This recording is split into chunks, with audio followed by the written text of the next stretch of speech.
안녕하세요, 리영섭입니다. 오늘은 제 동생이라고도 할 수 있는 이토리, 제가 8년 동안 지금 같이 살고 있는 이 강아지 리뷰를 해볼 건데요.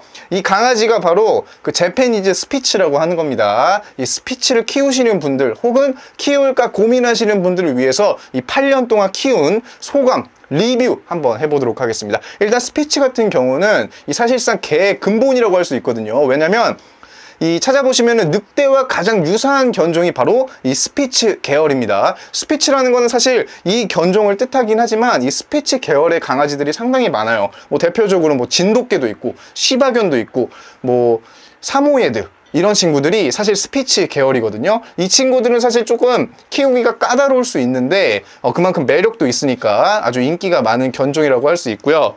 지금 우리나라에서 키우는 스피츠들은 사실 재패니즈 스피츠가 상당히 많거든요. 이 재패니즈 스피츠는 이름에서 알 수 있듯이 1920년대, 30년대 경에 그 일본 애들이 저먼 스피츠를 데려다가 작게 아주 이쁘게 개량한 강아지입니다. 자, 인기라고 한다면 우리나라에서도 사실 이 스피츠는 많이 보이는 견종입니다. 다만 이 스피츠가 갖고 있는 문제점들이 아주 치명적이라서 또 많이 버림을 받고 있는 종이기도 해요. 사실 스피츠보다는 우리나라에서는 포메라니언을 많이 키우시죠. 그런데 그 포메라니언인 줄 알고 샀다가 알고 보니까 스피츠라던가 폼피츠라던가 이런 경우가 상당히 많습니다. 아기 때 사진만 놓고 보면 스피츠랑 포메라니언은 진짜 똑같아요. 그래가지고 분양 사기를 많이 당하시는 분들 참 많은데 많이 안타깝고요. 그러나 포메라니언만큼 스피츠도 아주 귀엽고 아주 괜찮은 견종이라는 사실 알아주셨으면 좋겠고, 이 스피츠 계열들이 다 그렇다시피 털이 대부분 아주 새하얗습니다.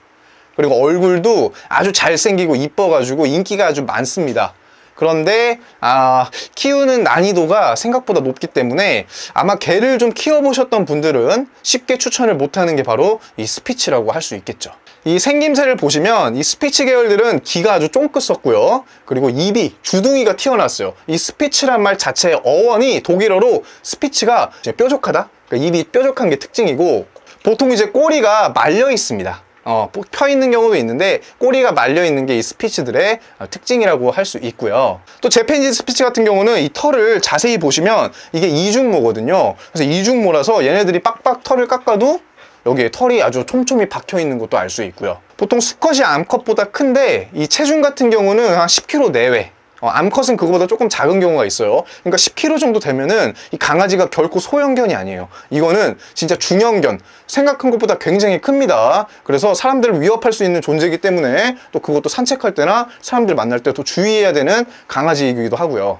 털 빠짐, 이거 털 빠짐이 중요하거든요. 사실 이 스피츠가 털이 많이 빠지는 견종 중에 한 명입니다. 특히 어렸을 때 있죠, 털갈이를 아주 많이 할 때는 검정색 옷을 못 입어. 집에서 검정색 옷 있잖아요. 그럼 여기 털이 아주 수북히 묻어있던 때가 있었어요. 그런데 이건 나이가 들면서 털이 점점 덜 빠지고요. 사실상 지금은 털 빠짐이 거의 없다고 해도 과언이 아닐 정도로 나이가 많이 들면 들수록 털은 덜 빠지는 것 같습니다. 자, 활동량도 아주 꽤 많은 편입니다. 특히 아기 때는 완전히 그냥 미쳐 집에서 자질 않아 계속 뛰어다니고 아주 활발하게 말썽을 많이 피던 강아지거든요. 그런데 이게 나이가 들면서 좀 얌전해지고 이런 성격의 개입니다. 특히 저희 집 같은 경우는 아침, 점심, 저녁 산책을 조금씩 시켜주고 있기 때문에 지금은 그냥 집에서 잠만 자거든요. 그런데 스피츠가 산책을 못한다? 이러면 집안이 그냥 개판이 난다고 보시면 되겠습니다. 무조건 하루에 한 번, 두 번, 저는 개인적으로 2번 추천드리는데 2번 이상 산책을 하지 않으면 집에서 그냥 개판을 벌인다고 보시면 되겠고요. 자, 그리고 성격, 이 스피츠의 성격이 상당히 중요한데 이거는 개들마다 성격이 다르겠지만 기본적으로 제가 느꼈던 이 스피츠들은 일단 사람은 좋아해요. 사람을 좋아하는데 약간 스피츠들의 특징이 사람이 집에 오잖아요. 그러면 약간 사람을 밀쳐, 이렇게 밀어, 반가워가지고 미는 그런 행동. 그래서 이게 개를 무서워하는 사람들한테는 위협적일 수 있고요. 그리고 진짜 약간 외부인들한테 경계해요. 그러니까 사람을 좋아하지만 누군가가 집에 들어오면은 그거를 굉장히 경계하는 모습을 많이 보여줍니다. 또 스피츠가 이 귀가 굉장히 예민하거든요. 귀가 또 크고 이렇게 쫑긋 세워져 있기 때문에 자그마한 소리에도 굉장히 예민하게 반응합니다. 그래서 얘가 새벽에 잘 자는 걸 내가 본 적이 없어. 조그만 소리에도 그냥 바로 눈을 떠가지고 고개를 들고 확인을 하는 그런 성격인데, 청각이 예민하다는 건 그만큼 잘 짖는다는 뜻이기도 해요. 스피치들의 정말 문제 중에 하나가 짖음입니다. 짖음. 정말 많이 짖어요. 아기 때는 미친 듯이 짖습니다. 물론 그게 나이가 들어서도 짖어요. 물론 이제 그게 훈련으로 이제 점점 덜 짖는다 하시는 분들이 있는데, 기본적으로 스피츠들의 그 본능은 짖음이에요. 얘네는 짖지 못하면 스피츠가 아닌 거야. 그래서 키우기 전에 그걸 잘 고려하셔야 돼요. 아파트, 뭐 빌라, 주택가에서 진짜 시끄러운 애들이 바로 스피츠입니다. 또 다른 문제점이 하나 있는데 바로 입질이거든요. 그러니까 어렸을 때부터 스피츠는 이 입질 훈련을 하지 않으면 정말 많은 고생을 하게 됩니다. 어렸을 때 특히 이갈이 할 때는 엄청나게 많이 물거든요. 그럴 때 훈련을 제대로 하지 않으면 그게 나중에 공격성으로 이어질 수 있는 견종이기도 한데, 어렸을 때 사실 이 친구도 엄청나게 물었어요. 장난으로 물고 계속 깨물고, 그래가지고 제가 이 친구랑 많이 싸우기도 했습니다. 그런데 그게 한 3살 정도 넘어가면 입질이 싹 멈춰.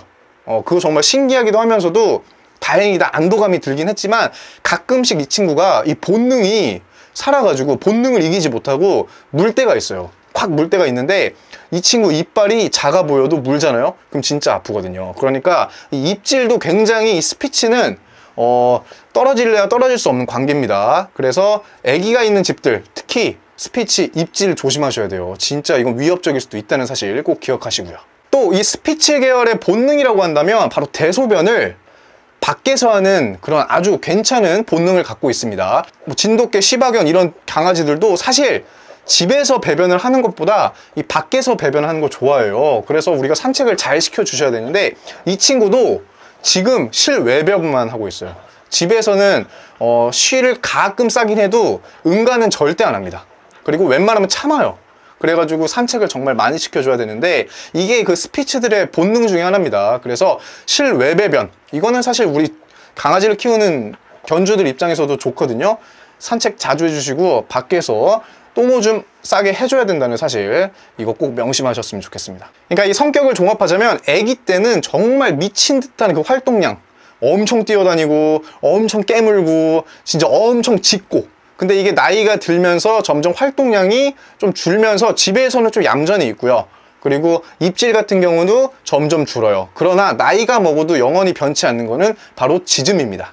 이 짖는 거는 해결하기가 정말 어려운 문제이기 때문에, 물론 훈련을 통해서 조금 줄여나갈 수는 있지만 그 과정이 너무나도 힘들다는 사실 꼭 기억하셨으면 좋겠습니다. 자, 그리고 이 스피츠들이 앓고 있는 질병 중에 하나가 바로 이 슬개골 탈구인데요. 이거는 진짜 강아지들에게 상당히 치명적인 질병이거든요. 이 스피츠 역시 슬개골 탈구가 잘 일어나는 강아지이기 때문에 체중 관리 정말 신경 써주셔야 되고, 이 슬개골 같은 경우는 정말 잘 보셔야 됩니다. 자, 마지막으로 이 스피츠 육아 난이도, 정말 이거는 거의 최상급이라고 말씀드릴 수 있겠습니다. 제가 뭐 강아지를 다양하게 키워보진 않았지만 이 친구 키우면서 솔직히 많은 고생을 했습니다. 소갈이도 너무 많이 했고요. 그래서 지금은 저도 적응을 해서 이 스피츠를 잘 키우고 있고, 만약에 또 키운다면 잘 키울 수 있겠지만 누군가에게는 추천하기 어려운 견종이 바로 이 스피츠라고 말할 수 있겠습니다.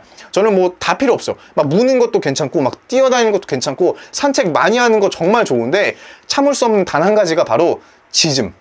짖는 것만큼은 진짜 어떻게 할 수가 없겠더라고요. 이 친구가 기본적으로 그 본능을 참지 못하는 것 같아요. 그래서 스피츠에 막 관심 있다 이러신 분들, 이 짖는 것 때문에 이웃하고 무조건 트러블 일어날 수 있습니다. 요즘같이 예민한 시대에는 그게 정말 힘들거든요. 그러니까 키우시겠다면 마음의 각오를 단단히 하시는 거 추천드리겠고, 그거를 잘 이겨낼 수 있다고 한다면 옆에 이웃분들에게 평소에 정말 잘 하시는 것도 추천드리겠습니다. 자, 어쨌든 여기까지 스피츠 8년 키운 소감이었고, 물론 이제 8년 이상 10년, 20년 이렇게까지 키워야 되니까 나중에도 또 뭐 리뷰를 할 수 있으면 할 수 있으면 좋을 텐데, 어쨌든 이 스피츠 여러분 관심 있으시면 여러분들도 이 스피츠 귀여우니까 한번 키워보시길 바라겠고, 네, 굉장히 귀엽습니다. 뚱뚱하고, 그리고 맞아, 식탐도 강해요. 식탐이 꽤 강한 편이기 때문에 체중 관리 신경 안 쓰시면 이 친구처럼 약간 뚱뚱할 수 있어요.